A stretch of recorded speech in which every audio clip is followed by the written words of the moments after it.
Hi everyone, Dr. Andre here. I want to say welcome to our first video in our web series called our Wellness Concept series. What we're going to be talking about today is my rubber band theory or my rubber band principle, and we're going to be touching on two important points. The first one I'm going to use this rubber band to illustrate is how small things, if left unattended, will snowball to bigger problems that are bigger to fix later down the track. And the second one is how subluxation is related to a rubber band, and how subluxations, if recognized early, can actually result in better health in the future. So let's talk about this rubber band. So let's say I take a rubber band, right, and I put it over my wrist. Now if I wear this rubber band over my wrist for, let's say, 6 months or up to a year, what do you think is going to happen? Pretty simple to understand. The longer I wear the rubber band, the worse the function of my hand becomes. And what does that look like? Well, it looks like my hand feels uncomfortable. It may tingle, it may become painful, it may become numb, it may throb, it could become swollen, change color, or maybe in worst case scenario, even start to cause tissue damage. And the simple fix for this whole thing would be to take the rubber band away, wouldn't it? But you know what? When we integrate how we feel and that simple analogy within our healthcare model, it becomes a little bit different. So let me explain the first thing. This rubber band is like subluxation. Now what is subluxation? Well, it's that buzzword that all chiropractors use. It's that confusing word, but basically what it means is it's impairing with the body's ability to regularly have a conversation, to regulate itself and to heal itself. Look, our bodies are created and designed with the ability to regulate and heal itself.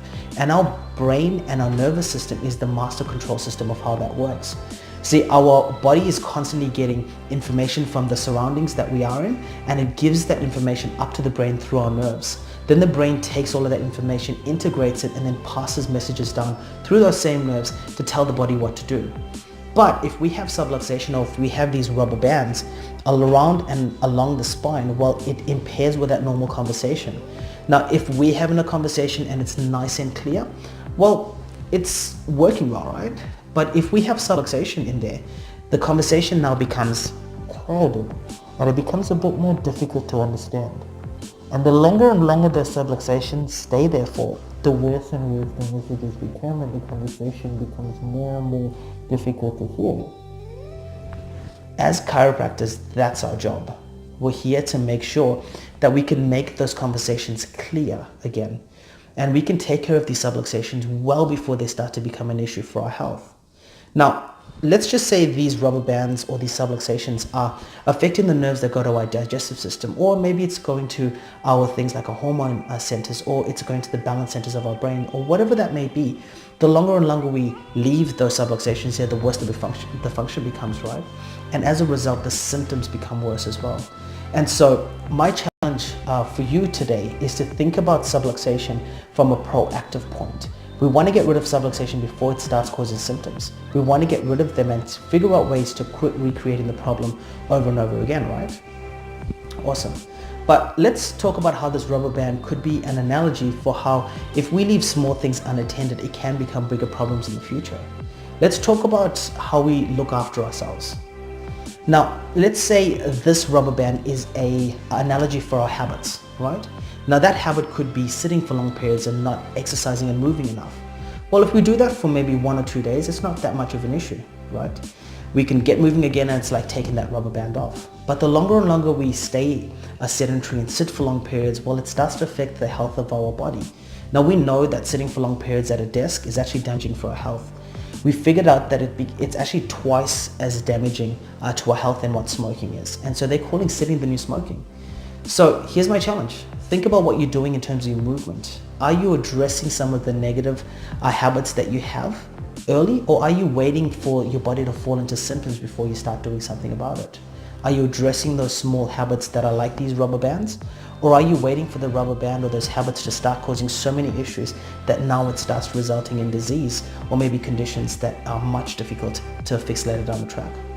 But let's just say it's not your habits of movement. Let's say it's what you put into your body, right? Are you putting things in that actually help build your body? Are you putting things in that gives your body the building blocks for repair? Well, maybe 1 or 2 days of eating things that aren't constructive, not that damaging. But leave it for months and months and months, well, it starts to cause an issue, doesn't it? So let's look at things like that. Or maybe it's things like maybe stress management and how we manage output versus input. You know what I mean? The output for life is the things like chasing after our goals or our career or family, or maybe it's financial wellness or whatever that may be for you. But we're constantly striving after things and never taking the time to stop, recharge and refresh. Well, eventually we're going to start burning ourselves out. And the small little things will start to snowball into bigger problems if we don't take care of them early. Does that make sense? Well, I hope this video helped to give you some things to think about, and I hope it sparks some thought for you. But here's my challenge. My challenge for you is to go away and think about how you think about your health.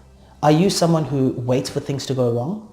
Or are you somebody that takes the measures to make sure that you get great results in the future? Do you make the sacrifices now so that you get great results in the future? I would suggest and I would encourage you to be thinking about your health in the second boat. Think about your health from a proactive point. Don't wait for things to get overly bad before you start doing something about it. Take care of the small little rubber bands before they start causing issues later down the track, where it becomes a lot more difficult to actually deal with. Well, look, thanks so much for taking the time to watch the video. And like I said, like, share, tag your friends, get the message out. If you like what we do, get the message out to somebody else. And look forward to the next video that we put out. Next week we're going to be going through what I call my onion principle. So I think you're going to get some great messages out of that one and some things for you to think about even further. Well, have a great week, and look forward to seeing you in your adjustments. And if I don't see you in your adjustments next week, I'll see you very soon. Well, take care.